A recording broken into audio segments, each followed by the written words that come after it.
Hey folks, it's Reem again with another Conquest tournament battle report. This is for August TTS tournament round 2.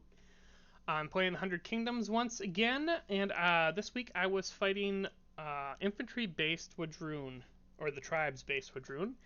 We are playing Declined Flank. So let's get into the lists.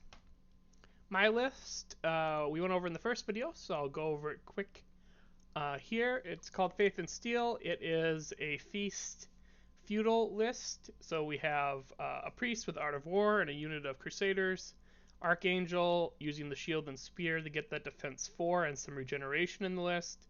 I have a really decked out Noble Lord that's making it so I get 8 attacks, re-rolling all my attacks, and then also you have to re-roll all your defense with Callanburn. That Noble Lord sitting in a unit of men at arms, 5 of them with a seasoned veteran. I have a longbowman, size 4, that can use the score and also just helps a little bit of shooting, a little bit more shooting with that extra stand, I should say. A unit of men at arms help hold the point and be chaffed. A unit of household knights have some response in the list, like rapid response, plug some holes. I then have a cheap noble lord, just in a unit of men at arms, and another unit of longbowmen, which I'm paying for the veteran upgrade. And then I have another Thief Priest with Sakari. I really wanted to get Sakari in the list, and I wanted to try 2 priests, and this is how I figured out how to do it.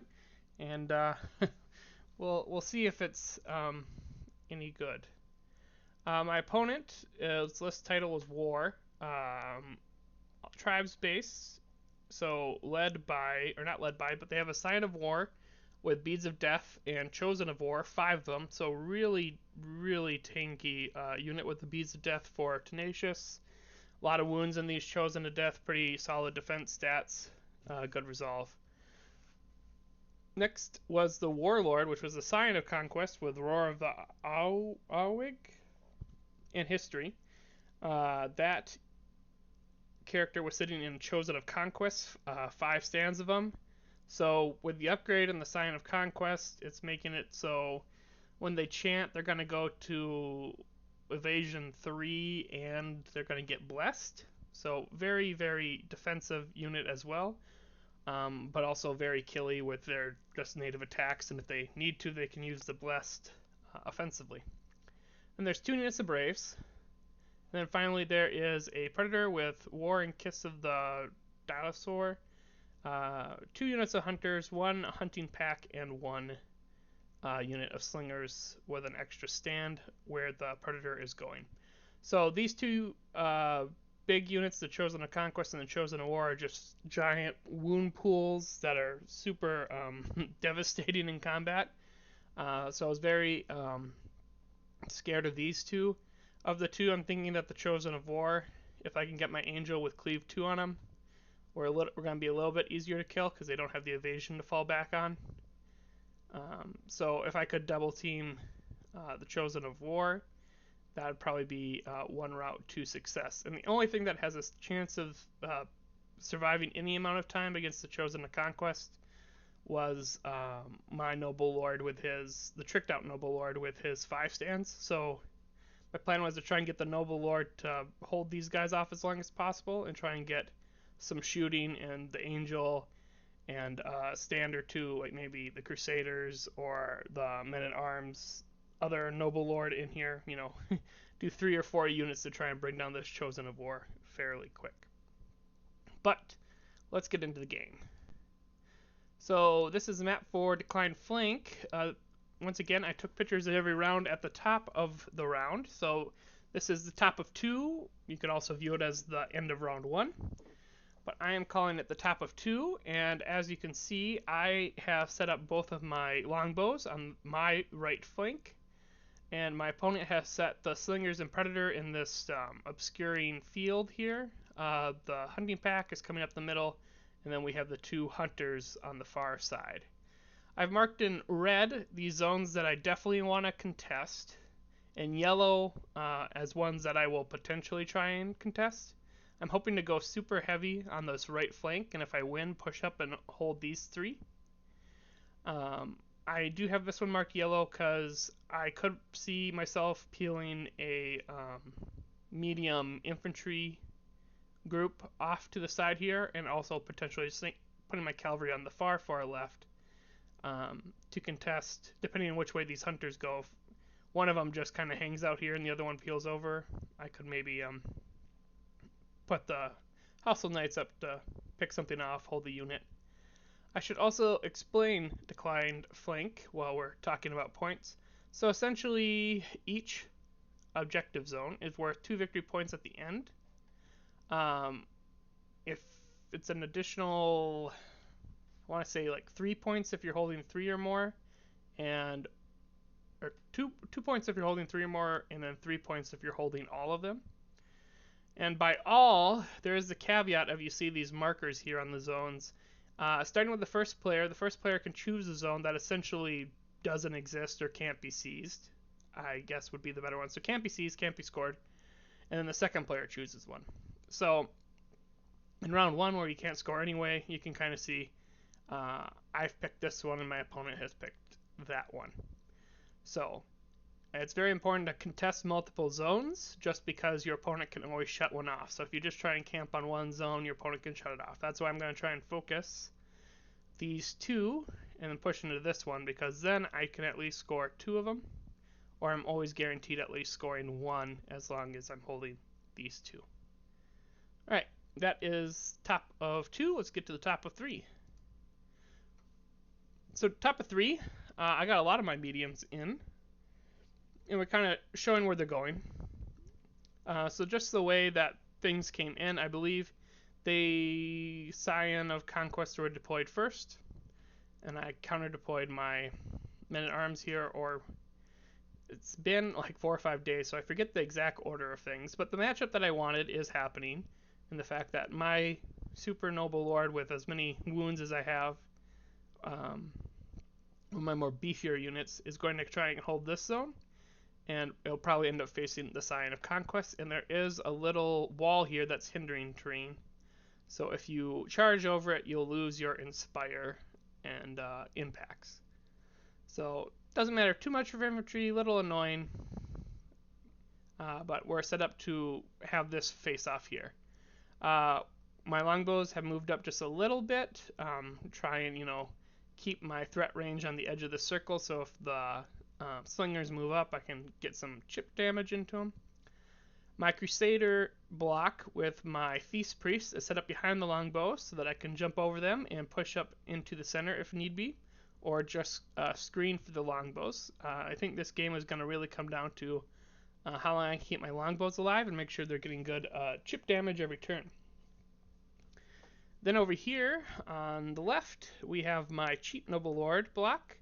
They're going to come up and hold this zone, so we're going to activate that 2-zone scoring system. And then I have the Sakari here. They're going to kind of wheel over, and they're going to cover this side of my army from like the hunting pack and the hunters, or at least provide something in the way. These hunting pack, it's like the raptors in Jurassic Park, these guys are in the front distracting you, and then these guys will, blindside you from the side, and with their like 18 attacks with flurry, they'll absolutely just chew through some of the light infantry that I have here. So making sure that we keep an eye on these guys, who are all set up to sweep around the corner, hold my 2 zones, contest this way, make this nice kill box with the longbows, kind of castle up on this side is how the game is progressing.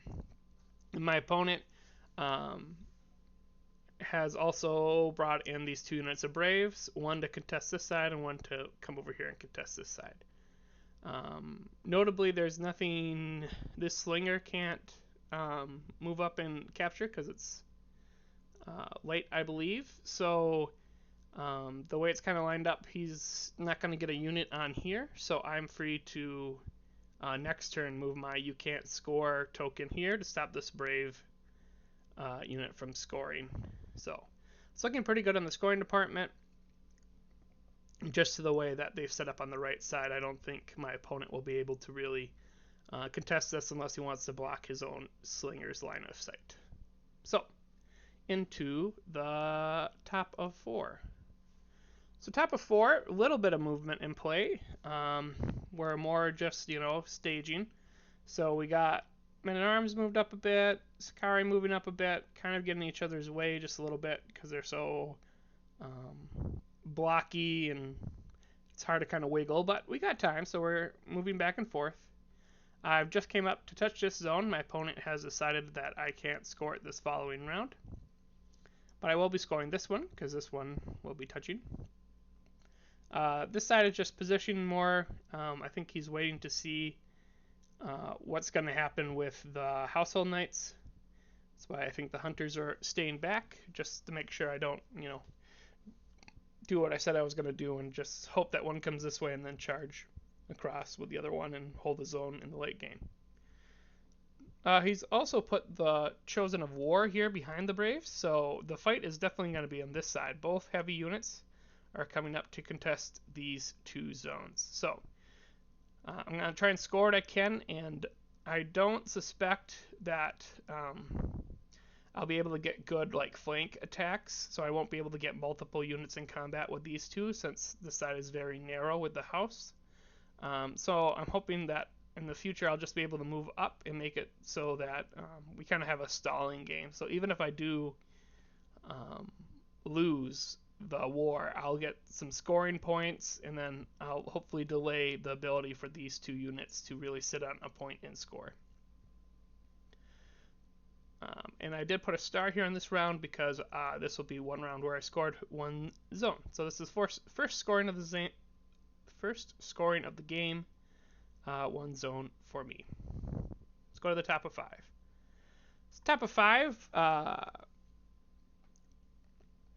you can see that round 5 here going into it is going to be my Bless turn. I do use Bless this turn. And I also end up scoring on 5 because I'm once again holding the two zones. You can barely see it, but the marker is actually under this Men-at-Arms. So now this one cannot be seized. This one can, though. The Men-at-Arms, or the Household Knights did come on at the end of 4. And part of the reason I did Bless this turn is just because, you get that extra 2 inches to your first move or charge. We're going to try and kill this Braves unit and kind of throw away the Knights. Why are we going to do that? Because as you can see, and I've alluded to a couple times, they're just going to come down to scoring. There's no points for killing. It's all going to be zones. I'm holding this one, and he's got 3 units that can score on this side, and then this 4th unit. And he has no more regiments that can actually seize a zone because they're light. So if I kill this Braves unit, his entire potential for scoring these 3 zones will be shut off because, these aren't scoring anything. Then it just comes down to, blockading, moving up, making sure I hold the zones, they can't touch them, and trying to lose gracefully. We got the Angel positioned here to help try and hold the center, and just score. I was hoping to score 2 zones around for a round or 2, get a point lead, and then in the end game, if I do lose on this side, which I do suspect because these two are just so beefy, I might kill one of them, but I think one of them will definitely trundle through whatever survives here. I'll still have my You Can't Score token, and I should be able to block one of these 3 zones, and I'll make it so that if he has 2 units that can score surviving, he'll have to shift them around. So it's very possible I can limit my opponent to only scoring 1 zone in the late game, which means if I get a point lead in this part of the game, I might be able to actually win even if my army gets tabled. So as you can see, we're set up here to do this. I highlighted. During the game I didn't remove the stands because I didn't know if I was going to get healing from the Archangel. But I have lost 2 stands out of this longbow unit because the slinger chanted, moved forward, shot into the longbows, killed 2 stands, and then with the chant was able to do a move after the shoot and then fell back a bit back into the forest.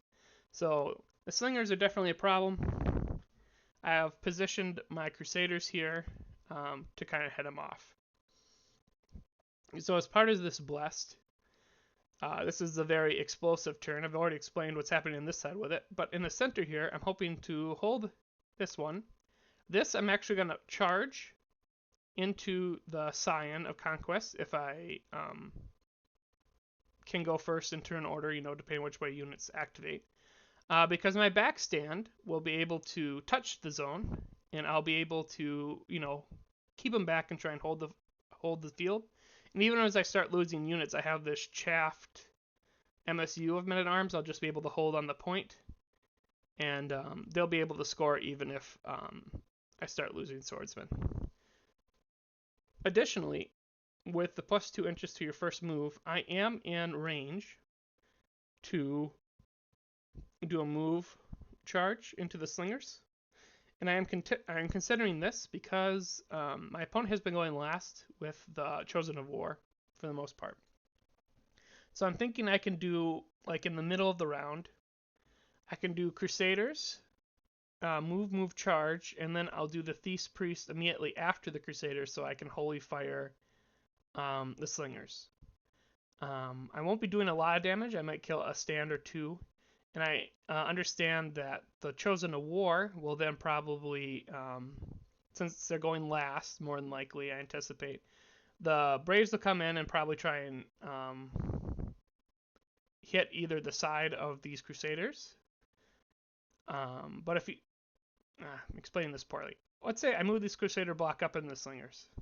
My opponent's options are to move the Braves into the side of them and trap the Chosen of War behind his own Braves. Or he can move the Braves up here to fight the men-at-arms, contest the zone, and then he can have the Chosen of War come in and absolutely delete these Crusaders. And while I'll be losing the Crusaders for doing nothing more than tying up the Slingers for a round and maybe getting some Holy Fire in, it will expose the flank of the Chosen of War to a long bomb a long bomb angel charge. And I'm hoping that if I can get that long bomb angel charge, if they do come sideways and kill the Crusaders, I'll get some impacts to the side, and then next turn I'll get some nice cleave attacks into their side, hopefully, and I can actually get some wounds through on resolve just because I'm terrifying, and they'll have to reroll successful ones from the side, and then we'll plink away with shooting. So I'm going to try and take full advantage of the plus 2 inches of movement from the Bless turn, from the spell being cast on everybody, to, defensively use my Bless to stay alive, to get that extra movement to tie stuff up, and to charge and engage things favorably. And as you can see, I once again, I end up scoring this zone at the end of the round, and you'll see how that kind of looks as we get into the top of 6. So a lot of the things that I said were going to happen ended up going that way. I did get the charge in, so I had the charge over this little wall, so I didn't get that good of attacks on this. I don't think I even killed the stand of Chosen of Conquest. But I did, however, stop him from getting on the zone, and I did end up scoring the zone this past turn. As you can see, we did lose 2 stands here, or no, just 1 stand of the men-at-arms just from them clashing last turn. We did kill the slingers between the Holy Fire and some Archer Fire. The slingers did do, it's covered up, I believe it was like 5 or 7 hits into the Archangel before they died. The Archangel did get into the side of the Chosen of War, and I believe I do win initiative this round, so my first thing is to clash them. We're in the process of killing this unit of Braves, and we are tying up these hunters, and we're just waiting for this battle to ensue between the hunting pack and the Sakari. I only did 2 wounds on them with a Holy Fire, which is very unfortunate. I was trying to kill Stan because it's like 6 attacks. I won't be taking if I kill it, but the loose formation on these guys saved them. We did lose a couple wounds here from the Braves. The Braves did come in, and the Noble Lord and the Men-at-Arms managed to pick up the unit along with, I want to say, the Archers. One of the Archers finished him off because the Angel was the very last activation last round. And it did lose a couple wounds from the Braves, but this turn the Angel's close enough that any wounds they'll deal will trigger the regeneration draw effect. So I'm hoping to heal those wounds back. So everything is kind of going as I had hoped, or as well as I could hope. I am scoring at least one zone. I'm holding the line here. I got a favorable engagement here. The archers can do supporting shots into the Chosen of War. We're just going to sit here and camp the zone, and then we're going to try and stall this left side out as much as possible and kill what we can. All right, let's get into the top of 7. So top of 7, we did lose the Sakari and we did lose the Men-at-Arms, but the Braves are dead. I think the Sakari ended up losing like 2 or 3 stands from the hunting pack, but then we picked up the hunting pack and backed up, but we still got shot to death anyway. We did kill a stand of Warbred and did some more wounds. I think we're on like 2 wounds left though on this Angel, and we did heal up the Men-at-Arms, a couple wounds they lost. The Men-at-Arms here actually tanked really good last turn on just their reroll 6s. I think on just their saving on 3s, they only failed like 2 wounds out of like 11 attacks. So even without the blast, or I should say with the blast, they held. It's this turn. You'll see at the top of 8 that these guys actually, I think, hold out one more turn.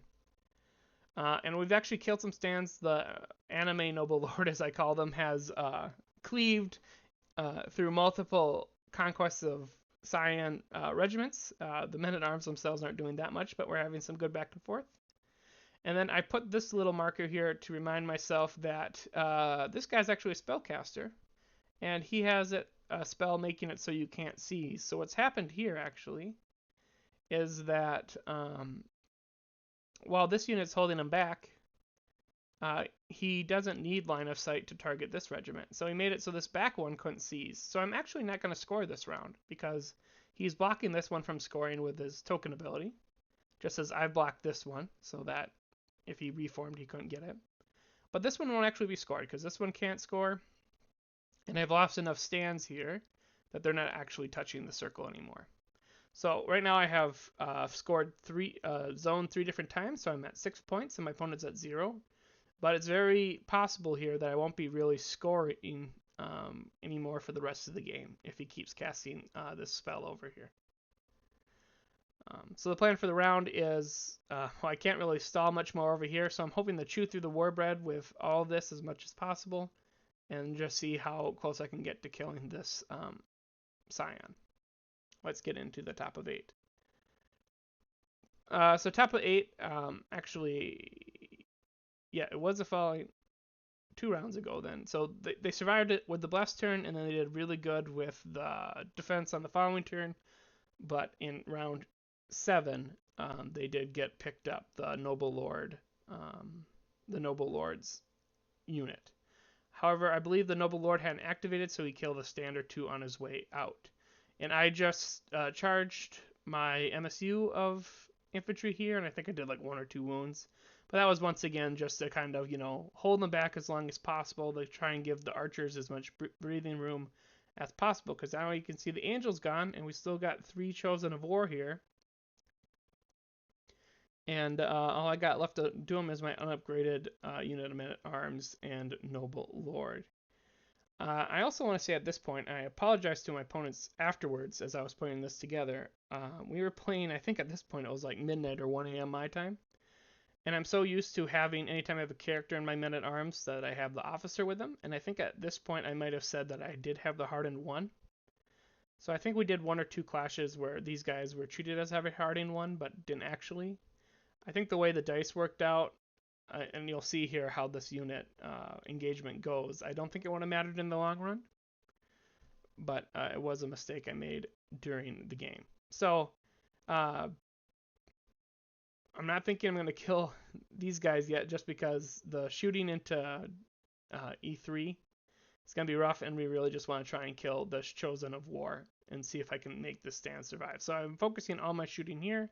I'm gonna see how much damage this Noble Lord can do, and then this unit is just stemming the tide of the oncoming Sign of Conquest. And the hunters are slowly moving up to do some shooting here. Neither one of us will score this round. I picked this zone that can't be scored just in case he kills this and then moves on. And my opponent is still locking down this one from being scored. So no one is once again scoring. So top of 9, I lost my MSU of Men-at-Arms, but I'm once again saying you can't score this zone. He's moved his token over here, so this zone can technically be scored. And then I still have my longbows here. So it's once again just a race to see if the longbows can kill this warbred or if the men-at-arms can hold. So what happens in round 9 is my opponent actually gets to go first, and this unit is broken from the last round. I lost over half my stands and broken. So he actually goes first, and he duels the Noble Lord and absolutely crushes the Noble Lord and shatters the regiment. So he kills him, and he turns sideways with the unit on its turn, or moves up and turns sideways with the unit on its turn to score the zone. Because these longbows are just far enough back that if he move charges to get onto the longbows, he won't actually be touching the zone. So after he kills this in a duel, he just decides to get what points he can, and he'll turn this sideways and try and survive the archer fire with the beads of death and the native defense of the unit. And then this one, he turns and points this way to see if he can score. And the hunters are moving up to kill some longbowmen. So my opponent scored this last round and this last round. And I am desperately trying to kill this warbred. What happens around 10 is I do go first, and this unit of longbows kills the warbred. So that is no longer a thing that can score. And I believe we hadn't moved the tokens yet when I took this picture. And I believe I had put the token here because the unit was facing this way.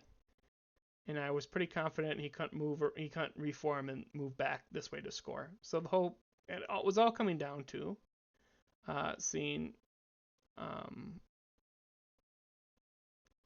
the scoring would go. So they had scored this one last turn. I kill it, so he can't score it this time. No, that's what happened. I put the token here.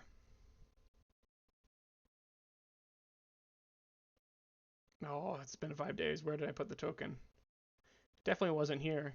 It was on one of these two zones. I'm pretty sure it was here.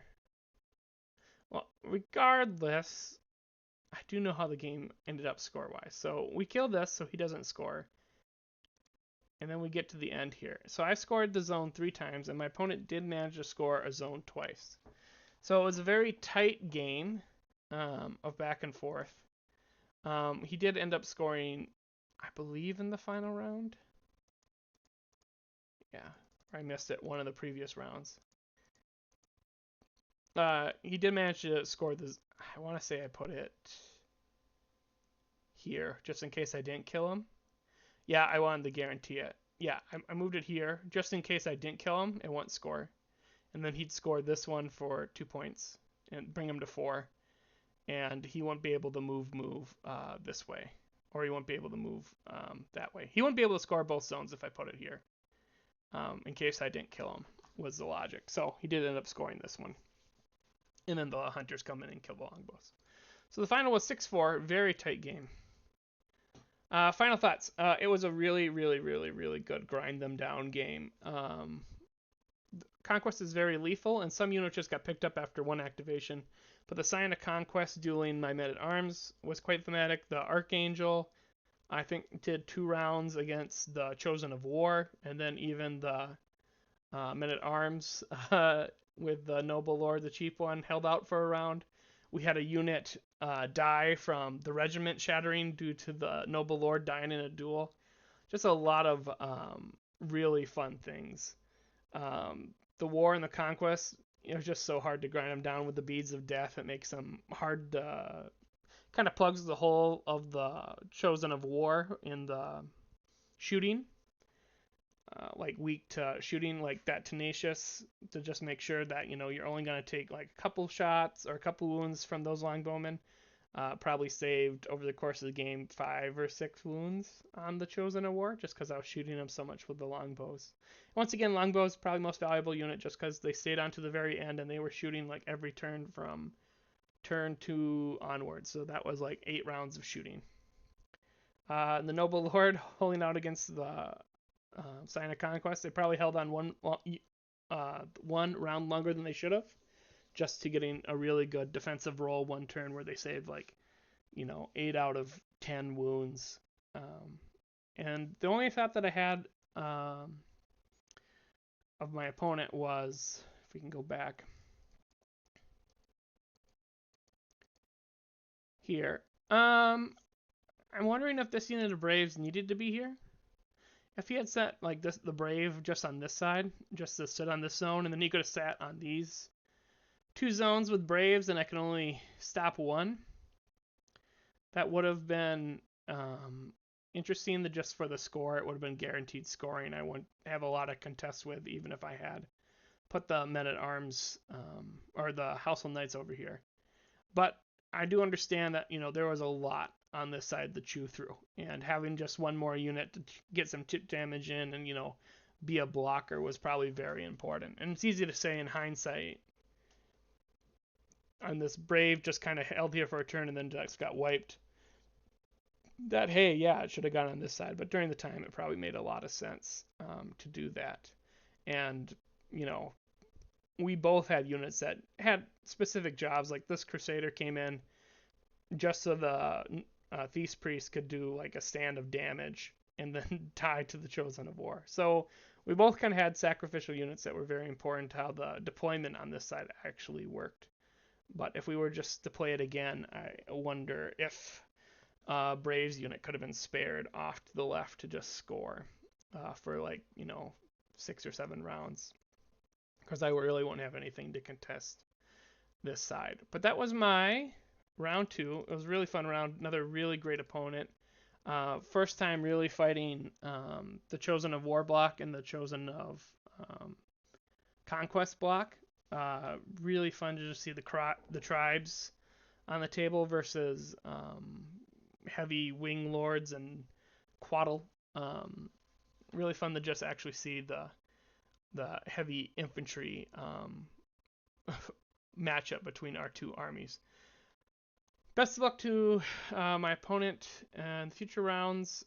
We'll see how our rounds 3 go, and I'll be sure to give you a battle report when I get the game finished.